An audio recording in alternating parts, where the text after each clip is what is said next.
semuanya, Fani Gasani di sini. Aku kayaknya sudah hampir 2 minggu tidak memberikan berita-berita tentang kucing. Jadi sebenarnya aku ada kabar bahagia nih. Ada salah satu kucingku yang akhirnya melahirkan. Bingung. Itu bahagia atau kesel ya guys? Aku sempat deh kayaknya di salah satu video tuh aku kayak, loh kok ini yang satu perutnya gendut ya gitu setelah naik 2 mingguan. Ini cacingan atau aku takutnya FIP gitu, sakit. Cuman enggak deh, kayaknya makannya oke. Terus poopnya oke, pipisnya oke, nggak ada batuk, nggak ada bersin, semuanya baik-baik aja. Curiga dong, kayaknya hamil lagi. Ya berarti aku harus periksa dong beneran hamil atau gimana nih atau apa gitu. Nah pas aku mau periksa jadwal lagi penuh-penuhnya. Jadi kayak nggak punya waktu buat datang ke dokter yang aku cocok. Mungkin dokter yang bukan langganan banyak ya, cuma aku kan orangnya tuh agak pilih-pilih soal dokter gitu. Terus akhirnya karena nggak ketemu jadwal dokternya dengan jadwal aku pas free-nya, ya udahlah, aku pikir ya udah nggak apa-apa lah, di kandang sini aman-aman aja gitu kalau dia hamil. Terus malam nih Mbak Mira bilang, Mbak ada yang batuk di atas. Aku punya kandang kecil kan, kandang kecil ini biasanya aku taruh kucing yang sakit atau kucing yang baru datang naik ke atas buat adaptasi, biasanya di sini dulu. Ya udah berarti yang sakit taruh situ dulu, ada yang batuk. Iya Mbak, kayaknya yang dia bilang kayaknya yang hamil tuh batuk. Oh ya udah nggak apa-apa. Udah yang hamil berarti di yang hamil berarti di kandang dong. Gitu, yang hamil di kandang. Aku pikir berarti kalaupun dia melahirkan, dia di dalam kandang. Pagi-pagi, kamarku kan di bawah nih. Nah, kamar pintu tuh aku buka gitu loh guys. Tiba-tiba ada suara. Kayak suaranya tuh bukan kayak kucing gitu loh, kayak kejepit gitu, kayak kucing kejepit. Terus habis itu bunyi lagi kayak gitu. Ih apa ya, aku bingung. Akhirnya curiga, jangan-jangan dia melahirkan. Loh kalau melahirkan harusnya mereka dia di kandang dong gitu. Tapi kalau nggak di kandang ini gimana cerita, bingung deh. Kalut saat itu ya, kalut. Akhirnya beraniin diri, videoin lah ya biar Allah cover ya kan guys. Kok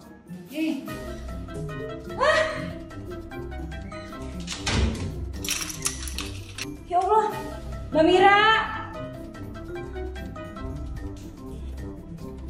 ambilin handuk dong, ambilin handuk. Ambilin handuk. Iya melahirkan. Bentar semua, bentar. Ambilkan yang satu, pinjam sama mama. Aku lagi mandi, ya Allah jangan-jangan. Saya tuh bapaknya terjebak di mana kayak gitu. Saya ke kamar mandi nggak ada, teriak-teriak di mana tuh nggak, kalau bapaknya Mbak Mira nih kucingnya melahirkan, aku langsung lantai ke mereka, bapaknya tadi mau mandi. Yang lain pada minggir, kucing-kucing yang lain pada minggir. Udah satu kucing keluar, terus yang sisanya tuh darah. Terus dia kayak lagi berusaha ngeluarin yang lainnya. Aduh ya Allah. Terus aku kayak Mbak Mira, aku teriak-teriakan Mbak Mira gitu. Apa? Panik di rumah. Dia pikir aku kekunci di dalam kamar mandi kan. Jadi aku kayak panik. Terus pas aku panik, aku minta tolong ambilin handuk. Terus Mbak Mira naik ke atas. Bayinya? Iya bayinya dua. Letakinnya. Aku masuk ke dalam kandang sini, semua pada ngedeketin aku, terus kayak udah mulai pada berani mau mainin anaknya, mau deket, mau cium-cium, karena bener-bener darahnya tuh di mana-mana. Akhirnya kita pakein handuk, sediain tempat makan, tempat minum dulu, nggak pakai pasir dulu, terus bawahnya pakai handuk, masukin ke dalam kandang nih satu-satu. Anaknya baru 2, ya kan? Ternyata, sebelum kita masuk ke kandang, aku baru lihat kucing tuh bener-bener makan ari-arinya. Itu ari-arinya dimakan. Enggak, lagi jilatin itunya. Itu dimakan Mbak Mira apanya? Bukan dimakan, dia dimakan itunya. Sumpah dimakan. Ari-arinya. Iya. Aduh. Kayak ati tau nggak? Bentuknya tuh kayak segini, terus isinya daging. Ya ampun, baru benar-benar pertama kali ngelihat secara langsung kucing melahirkan makan ari-arinya. Dan yang bikin aku panik adalah itu tuh anaknya Meli, which is anaknya Meli tuh kayaknya belum ada setahun. Oh, Meli lebaran tahun lalu dia itu lahiran, ya dong. Ingat nggak videonya? Ada tuh videonya. Nah sekarang dia anaknya melahirkan. Meli officially jadi Oma Meli. Terus yang satu itu nggak mau disusuin gitu loh dari awal. Mungkin karena udah kesentuh sama kita ya, kayak nggak mau disusuin dari awal. Sampai sorenya Mbak Mira bilang, Mbak Fani coba cek deh itu masih hidup apa enggak. Nah malamnya aku coba kayak goyang-goyangin, udah nggak nafas. Jadi kayaknya udah meninggal gitu. Sampai akhirnya kita diemin dulu di situ sampai besok pagi, ternyata beneran meninggal.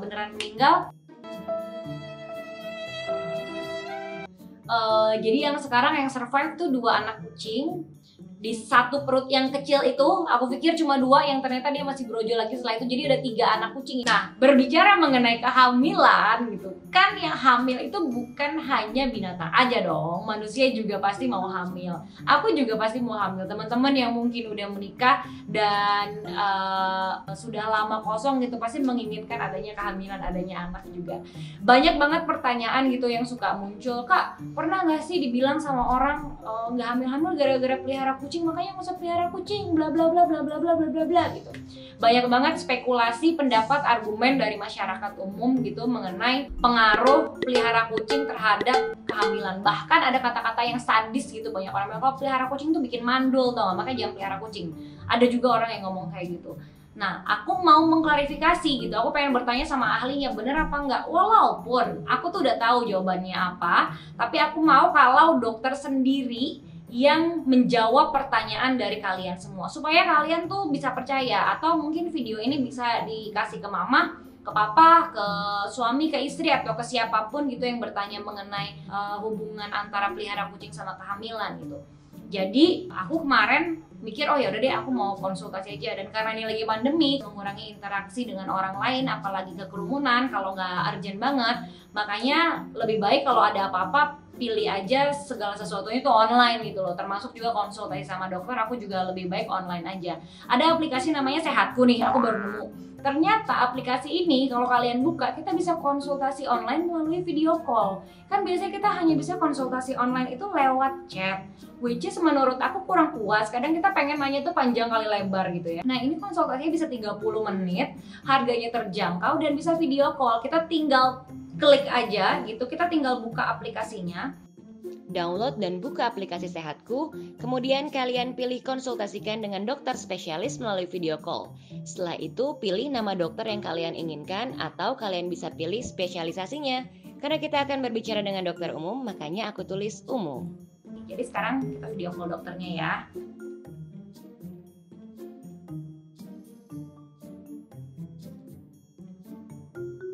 Halo Dokter Lydia.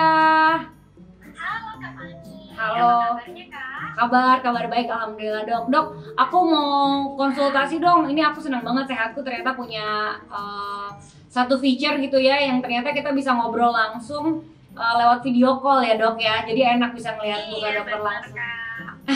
Nah dok, aku kan pelihara kucing tuh banyak banget di rumah.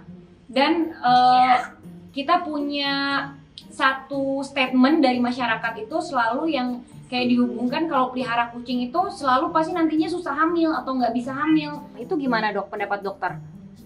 Itu sebenarnya pendapat yang salah Kak, karena nggak semua kucing itu bisa menyebabkan kemandulan. Kalau misalnya kita menjaga imun tubuh dengan baik, terus kita juga nggak ngebersihin kotoran kucingnya dengan secara langsung, kita juga merawat kucingnya dengan baik, maka kita tidak akan terkena si toxoplasma itu sendiri Kak. Sumber yang lainnya seperti kayak makanan mentah, daging mentah, sayur sama buah yang nggak diisi dengan baik begitu Kak. Jadi nggak cuma kotoran kucingnya doang yang bisa menyebabkan kemandulan begitu. Kalau kan orang bilang bulu kucing itu yang menyebabkan penularan toxoplasma, bulunya atau kotoran kucing dok? Kalau misalnya si bulunya itu terkontaminasi dengan kotorannya, maka dengan memegang si bulu kucing kita bisa menularkan toxoplasma juga kan. Jadi sebenarnya intinya dari kotorannya sih Kak gitu. Iya, mungkin karena kucingnya jilat-jilat ke bulu dan lain-lain makanya dianggap bulu, tapi sumber utamanya tuh kotoran ya dok? Iya benar Kak. Jadi sebenarnya jadi nggak perlu takut kalau misalnya melihara kucing, asalkan kucingnya bersih.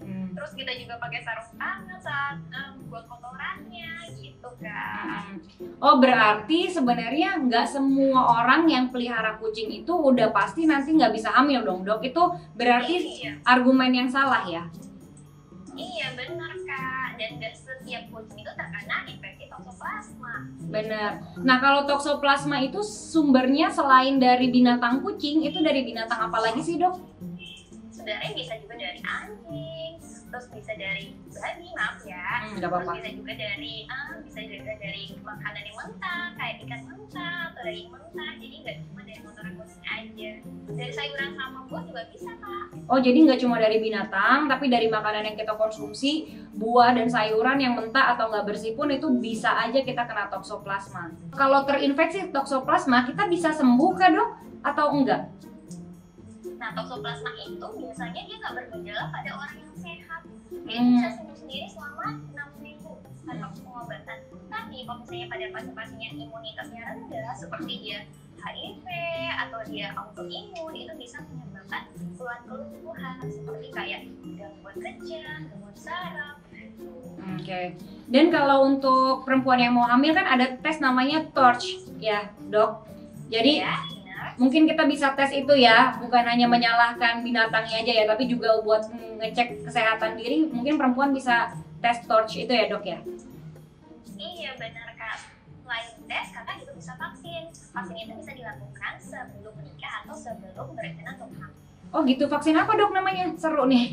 Vaksin TORCH juga Kak. Oh, vaksin TORCH. Oh, itu dilakukan setahun sekali atau gimana? Sebenarnya sebelum hamil aja sih Kak, 2 bulan sebelum hamil biasanya kayak gitu. Oh, Jadi oke. nanti kalau misalnya udah vaksin, nanti tubuh kita membentuk antibodi terhadap si parasit TORCH itu. Oke, Dokter Lia. Oke, kurang lebih aku sih udah paham ya. Mudah-mudahan juga teman-teman semua juga jadi di sini jadi paham gitu karena udah dokter sendiri yang jelasin. Iya. Yang penting berarti Yang penting kan kita harus menjaga imun tubuh ya Kak. iya, jaga imun tubuh dan sekarang juga lagi COVID era jadi pastikan 5M ya, Dok ya. Iya benar sekali. Semoga sehat selalu ya Kak Fani. Iya. Terima kasih, Dokter. Sampai ketemu lagi ya, Dok. Ya, sama-sama Kak Fani. Terima kasih waktunya. Iya, Iya, selamat ya. selamat siang. Selamat siang, Kak. Nah, itu dia tadi aku udah konsultasi sama Dokter Lydia dari Sehatku. Enaknya konsultasi online, ada telemednya, jadi kita bisa langsung tatap muka sama dokter, bisa puas nanyain apapun, dan semoga bisa menjawab pertanyaan kalian. Jadi kalau bisa aku simpulin nih, kalau toksoplasma itu sumbernya bukan hanya dari kucing, tapi juga bisa dari binatang lain ya. Ada burung, ada juga anjing, bisa juga dari makanan yang kita konsumsi, seperti sayuran, atau juga buah-buahan gitu, atau makanan yang juga masih mentah. Jadi toksoplasma itu bukan hanya dari kotoran kucing. Dan buat kalian yang suka bilang itu dari bulu kucing, bukan dari bulu kucing, sebenarnya dari kotoran kucing, dan mungkin kucingnya suka jilat-jilat terus ke bulunya gitu. Dan aku kasih sedikit informasi kalau toksoplasma itu bisa diperiksa. Jadi kalau kita cek kucing kita ke dokter, kita bisa minta tolong, Dok, bisa tolong cek toksonya ada apa enggak gitu loh. Dan selain itu tadi dokter juga udah bilang ada vaksinnya. Jadi semua ada solusinya, gitulah kurang lebih teman-teman. Itu aja informasi live report kucing aku yang melahirkan sekaligus konsultasi online bersama dokter dari Sehatku. Mudah-mudahan bisa membantu kalian yang sedang mencari solusi, pengen bertanya-tanya sama dokter tapi maunya online di rumah aja. Dan buat kalian juga yang pengen tahu gimana sih kalau kucing melahirkan kayak gitu, kayak tadi gitu guys. Segitu aja informasinya, sampai ketemu di video-video berikutnya. Bye-bye!